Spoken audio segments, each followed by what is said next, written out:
Hello दोस्तों, आज हम लोग KVS 11 तारीख को जो सेकेंड शिफ्ट हुआ था उसको हम लोग डिस्कस करने चल रहे हैं। उसमें जो कंप्यूटर लिटरेसी वाला पार्ट था उसको हम लोग डिस्कस करेंगे।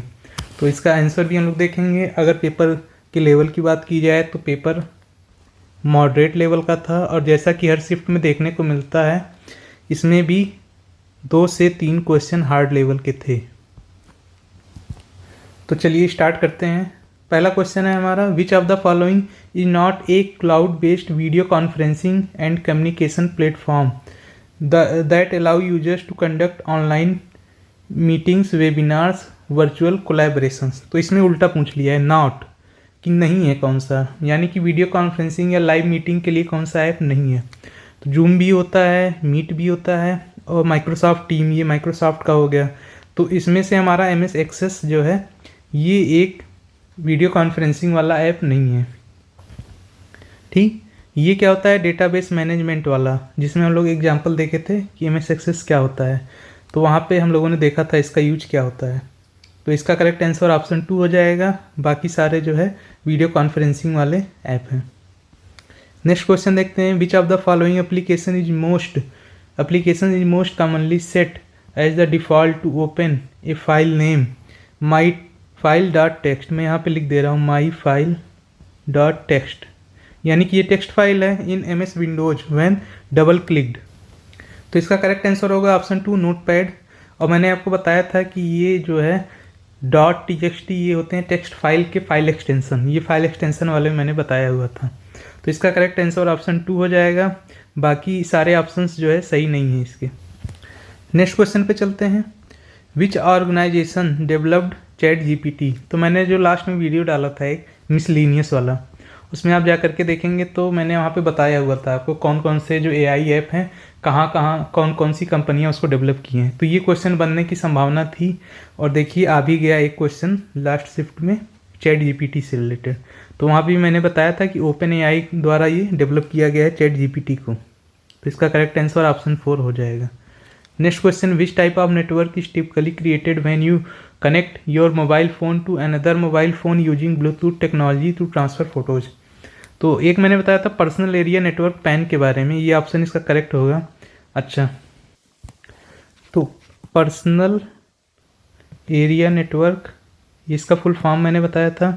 और मैंने ये भी बताया था कि पर्सनल एरिया नेटवर्क कब बनता है, जब हम लोग मान लीजिए हमारे पास एक कंप्यूटर है, कंप्यूटर के ब्लूटूथ से कनेक्ट कर दिए, या वाईफाई के थ्रू, प्रिंटर भी हमारा कनेक्ट है, उसके बाद हमारा स्पीकर भी इसी ब्लूटूथ से कनेक्टेड है, या फिर हमारा मोबाइल ही मान लीजिए, मोबाइल से स्पीकर कनेक्टेड है, ईयरफोन कनेक्टेड है, या उस ब्लूटूथ के थ्रू आप कहीं पे शेयर कर रहे हैं अपना डेटा दूसरे मोबाइल पे। ये सारे बहुत ही स्मॉल लेवल, अगर जोग्राफिकल एरिया के हिसाब से देखा जाए तो सबसे स्मॉलेस्ट नेटवर्क का टाइप होता है। तो यही हमारा पर्सनल एरिया नेटवर्क है। वहाँ पे मैंने एग्जांपल देके आपको अच्छे से इस चीज़ को समझाया था, और इसका करेक्ट आंसर यही हो जाएगा। लैन होता है कि एक ही बिल्डिंग के कई सारे कमरों में जब फैला होता है तो उसको लैन कहते हैं। ठीक है, नेक्स्ट क्वेश्चन देखते हैं, to create, modify and display presentation on cyber fraud. तो यानी कि एक टॉपिक दिया गया है साइबर फ्रॉड पे, इस पे हम लोगों को एक प्रेजेंटेशन बनाना है। Its prevention and related laws using colour, text, image, animation, videos and sound, which of the following software is most suitable. तो कुल मिला के ये इतना सारा बड़ा स्टेटमेंट दिया गया है ताकि आप कंफ्यूज हो जाएं, लेकिन हमें कंफ्यूज नहीं होना है। इसका सिंपल सा एक ही फंडा है कि प्रेजेंटेशन, ये आप ध्यान दीजिए, प्रेजेंटेशन में हम लोग सारे इमेज, टेक्स्ट, वीडियो, ऑडियो सब कुछ जो है ऐड कर सकते हैं। यहाँ तक कि हाइपर लिंक भी ऐड करने का ऑप्शन था। तो वो सारी चीज़ें हम लोग उसमें पावर पॉइंट में डिस्कस किए हैं, और पावर पॉइंट का मेन यूज होता है हमारा प्रेजेंटेशन बनाने। तो इसका ऑप्शन 2 करेक्ट हो जाएगा। ठीक है, नेक्स्ट क्वेश्चन देखते हैं, which of the following is a web browser developed by Google.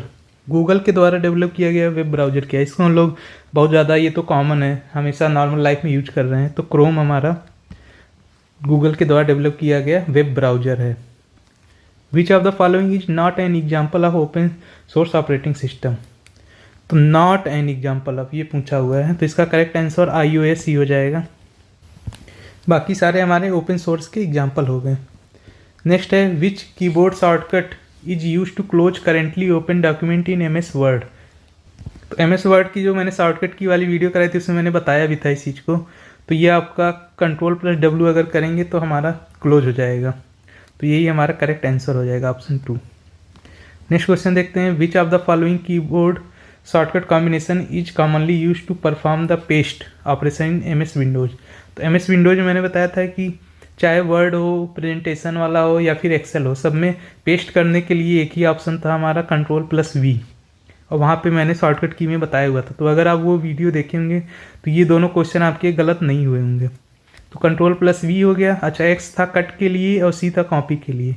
तो देखिए ये सब भी दिया हुआ है ऑप्शन में, और P था प्रिंट करने के लिए।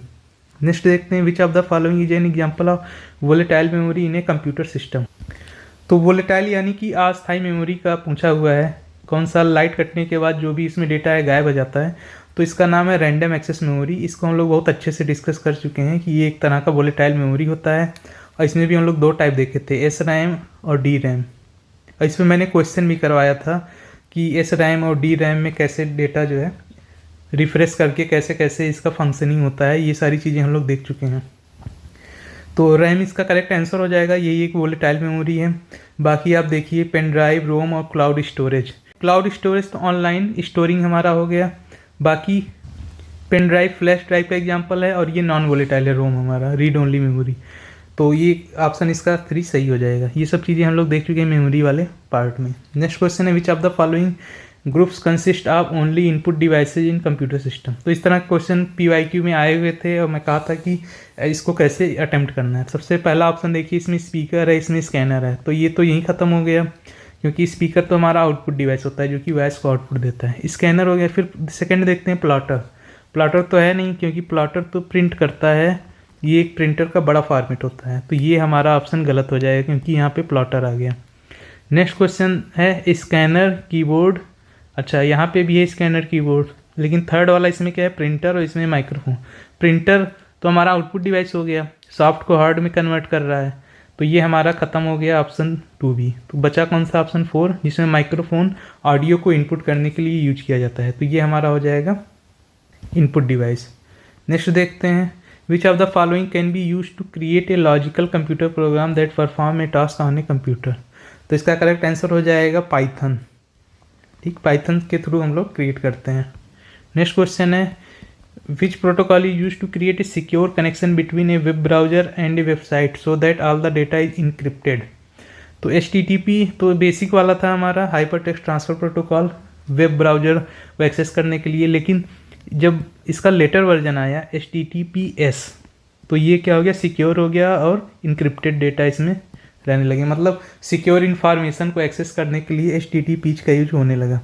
तो ये इसका लेटेस्ट वर्जन है, और इसमें लास्ट ईयर में भी पूछा हुआ था कि S का फुल फॉर्म क्या होता है। तो वहाँ मैंने आपको क्लियर कर दिया था, इसका मतलब सिक्योर होता है, और यही हमारा करेक्ट आंसर हो जाएगा। नेक्स्ट क्वेश्चन है, in the full form of URL what does the letter U represent. तो URL से रिलेटेड एक क्वेश्चन और आया था मॉर्निंग शिफ्ट में, जिसमें L का फुल फॉर्म पूछा था, L का क्या मतलब है। तो L का, इसका URL का फुल फॉर्म होता है यूनिफॉर्म रिसोर्स लोकेटर। तो वहाँ L का पूछा था, यहाँ U का पूछा है, तो U का हो जाएगा यूनिफॉर्म। ये सब हम लोग फुल फॉर्म वाले वीडियो में देख चुके हैं। मैंने 10 मिनट में कराया था फुल फॉर्म वाली वीडियो, और उसमें से लगभग हर शिफ्ट में क्वेश्चन आए हुए हैं। Which of the following practices would you avoid when creating a strong password for online account. तो ऑनलाइन अकाउंट के लिए कौन सा प्रैक्टिस नहीं हमें करना है। तो सबसे पहला ऑप्शन है, to make it easy to remember create a short simple password using familiar names and numbers and phrases. तो इस तरह का हमें तो रखना ही नहीं है पासवर्ड में, क्योंकि इजीली क्रैक किया जा सकता है। तो यही ऑप्शन हमारा करेक्ट हो जाएगा। बाकी ऑप्शन भी आप देख सकते हैं, use combination of valid characters, letters, number, symbols, तो ये तो करना ही करना होता है। इनेबल 2 फैक्टर ऑथेंटिकेशन, तो ये भी जो है हमारा एक सिक्योर पासवर्ड की तरफ जा रहा है। A unique password for each account, तो ये तो करना ही चाहिए। हमें हर अकाउंट के लिए अलग अलग पासवर्ड बनाने चाहिए, लेकिन उसमें प्रॉब्लम ये आती है, याद करने में दिक्कत होता है। लेकिन वो एक तरह से हमारा सिक्योर ऑप्शन है। तो इनसिक्योर ऑप्शन यही वाला होगा, ऑप्शन 1, यही हमें नहीं करना चाहिए। Next question, which of the following file extension is commonly used for storing audio files. तो ऑडियो फाइल का एक्सटेंशन पूछा है। एक्सटेंशन वाला मैंने वीडियो आपको कराया था। इसमें से PNG और JPG ये दोनों इमेज के लिए होते हैं, ये हमारा डॉक्यूमेंट के लिए होता है, और ये हमारा ऑडियो फाइल्स के लिए होता है। तो हमारा .wav जो है यही है ऑडियो फाइल्स वाला। 4th ऑप्शन इसका करेक्ट हो जाएगा। नेक्स्ट क्वेश्चन देखते हैं, which of the following is a primary function of an operating system in A computer. तो मैंने कहा था कि ऑपरेटिंग सिस्टम के फंक्शन से रिलेटेड ही क्वेश्चंस बनते हैं एग्जाम में, और लगभग आप हर शिफ्ट में देखेंगे तो यही सवाल पूछा हुआ है, बस उसका एप्लीकेशन अलग अलग करके पूछा गया है। तो इसमें इसका करेक्ट आंसर क्या हो जाएगा, managing hardware and software resources. अगर आप और भी एग्जांपल इसमें देखेंगे, designing graphics presentation, browsing the internet, emails, editing document, ये सारे को तो प्लेटफॉर्म प्रोवाइड कराता है, लेकिन जो इसका मेन फंक्शन है ये हार्डवेयर और सॉफ्टवेयर रिसोर्स को कैसे मैनेज करना है, वो ऑपरेटिंग सिस्टम का वर्क होता है। ठीक, मैंने वहाँ पे ऑपरेटिंग सिस्टम के वर्क में इसको बहुत ही ध्यानपूर्वक पढ़ाया था, ठीक, केयरफुली, ताकि आपको वहाँ से क्वेश्चन मैं बताया था कि बनना ही बनना है, तो फंक्शन से क्वेश्चन बनता है। और देखिए यहाँ पे क्वेश्चन आया हुआ है। ठीक, इससे पहले भी एक क्वेश्चन पूछा जा चुका है, उसमें फाइल एलोकेशन से रिलेटेड शायद क्वेश्चन था, तो वो वहाँ पे करेक्ट हो गया था। तो इसका ऑप्शन 2 करेक्ट हो जाएगा। बाकी अदर सॉफ्टवेयर कोई प्लेटफॉर्म प्रोवाइड कराता है तो उस तरह का ऑप्शन यहाँ पे नहीं नज़र आ रहा है। ज़्यादा सुटेबल आंसर ऑप्शन 2 इसका होगा सही। Next question, which of the following options correctly arrange the conventional memory units in ascending orders of their storage capacity. तो PYQ में भी ये आया हुआ था। तो सबसे पहले देख लेते हैं क्या क्या इसमें दिया है, MB, KB, GB, TB। तो इसमें से आपको पता ही होगा कि बिट से शुरू होता है, बिट, फिर बाइट, फिर निब्बल, फिर उसके बाद आता है हम लोगों का किलोबाइट, सॉरी बिट, फिर निब्बल, फिर उसके बाद आता है बाइट, फिर उसके बाद किलोबाइट, फिर मेगाबाइट, फिर GB, फिर TB। इस तरह से हम लोगों ने देखा था। तो यहाँ पे KB आया हुआ है, बिट, बाइट, निब्बल ये सब तो नहीं है, तो हमारा जो है सबसे पहले KB आएगा। तो कौन कौन से ऑप्शन में आपको नज़र आ रहा है, ऑप्शन 3 और ऑप्शन 4। नेक्स्ट देखते हैं, इसमें MB है, इसमें भी MB है, ठीक है, कोई दिक्कत नहीं। फिर आता है TB और इसमें आता है GB। तो इसमें MB के बाद हमने देखा था जब 1024 MB जुड़ते हैं तो GB बनता है, यानी कि इसका नेक्स्ट क्रोनोलॉजी क्या होगा, GB वाला होगा, और ये TB वाला गलत हो जाएगा, क्योंकि TB तब बनता है जब 1024 GB बनता है, तब एक TB बनता है, टेराबाइट। तो टेराबाइट वाला सबसे बड़ा हो गया और KB सबसे छोटा हो गया, ये ऑप्शन आपका करेक्ट हो जाएगा। नेक्स्ट क्वेश्चन देखते हैं, which of the following is the most common and primary use of drop box in a computer system. तो ड्रॉप बॉक्स का क्या यूज होता है, क्लाउड स्टोरेज में इसका यूज होता है, ऑप्शन डी इसका करेक्ट हो जाएगा। नेक्स्ट क्वेश्चन देखते हैं, और ये लास्ट क्वेश्चन है, in a local area network LAN a Cat6 Ethernet cable of approximately 160 meters is used to connect a network device to the server। ठीक है, due to the excessive length of the cable signal loss is occurring, signal loss हो रहा है। Which of the following device is most suitable to amplify and retransmit the signals between the server and device. तो हम लोगों ने देखा था जो नेटवर्किंग डिवाइस थी उसमें एक आया था टर्म रिपीटर। ठीक, तो रिपीटर का क्या यूज़ था, मैं बताया था कि अगर कोई आदमी, मान लीजिए एक बिल्डिंग में आपको सिग्नल मिल रहा है सर्वर का या नेटवर्क का जो भी है, तो मान लीजिए राउटर लगा हुआ है, वहाँ पे आप वाईफाई चला रहे हैं एक कैंपस में, आप कैंपस के बाहर चले गए, वाईफाई का सिग्नल नहीं आ रहा है, तब आप क्या करते हैं, तो अगर मान लीजिए आपको बाहर ही, कैंपस के बाहर ही काम करना है, तो उसके लिए एक ही उपाय है कि वहाँ पे एक रिपीटर लगा दिया जाए जहाँ से उसका सिग्नल कम होना शुरू हो गया है। यहाँ पे रिपीटर लगा देंगे तो वही उसका रेंज फिर से वो एम्पलीफाई कर देगा और आप बाहर भी बैठ के इंटरनेट या फिर नेटवर्क से जुड़ पाएंगे। तो यही रिपीटर का काम होता है। इसका करेक्ट आंसर ऑप्शन 1 हो जाएगा, repeater is the correct answer. इतना लंबा स्टेटमेंट इसलिए दिया जाता है ताकि आप कंफ्यूज हो जाए। मैंने बताया था कि कॉन्सेप्ट अगर आपकी क्लियर है तो क्वेश्चन गलत नहीं होगा, और एग्जामिनर का काम ही है कि क्वेश्चन को घुमा घुमा के पूछना ताकि जो है आपका सिंपल सा क्वेश्चन भी गलत हो जाए। तो अगर अगर पेपर में गुड अटेम्प्ट की बात की जाए तो 16 से 17 क्वेश्चन या 15 से 17 क्वेश्चन के बीच में अगर आप नेगेटिव मार्किंग के बिना किए हुए हैं तो कोई दिक्कत वाली बात नहीं है, ये आपका गुड अटेम्प्ट में माना जाएगा। ठीक, और अगर मान लीजिए 20 में 20 कर दिए हैं, 1-2 गलत भी हो गया है तो कोई दिक्कत वाली बात नहीं है। तो 15 से लेकर के 17 तक का अच्छा अटेम्प्ट माना जाएगा, और लगभग 17 क्वेश्चन के लगभग हम लोगों का भी टू द पॉइंट सीरीज और प्रैक्टिस सेट अगर देखा जाए तो लगभग 16 से 17 क्वेश्चन लगभग आए हुए हैं इसमें। तो आपका पेपर कैसा रहा इवनिंग शिफ्ट वालों का 11 तारीख में, कमेंट में ज़रूर बताइएगा। और वीडियो आपको कैसी लगी, टू द पॉइंट सीरीज कैसा लगा, तो ये सब के बारे में आप रिव्यू दे सकते हैं फीडबैक में। तो थैंक यू दोस्तों, और वीडियो अच्छी लगी हो तो लाइक जरूर करिएगा। Thank you.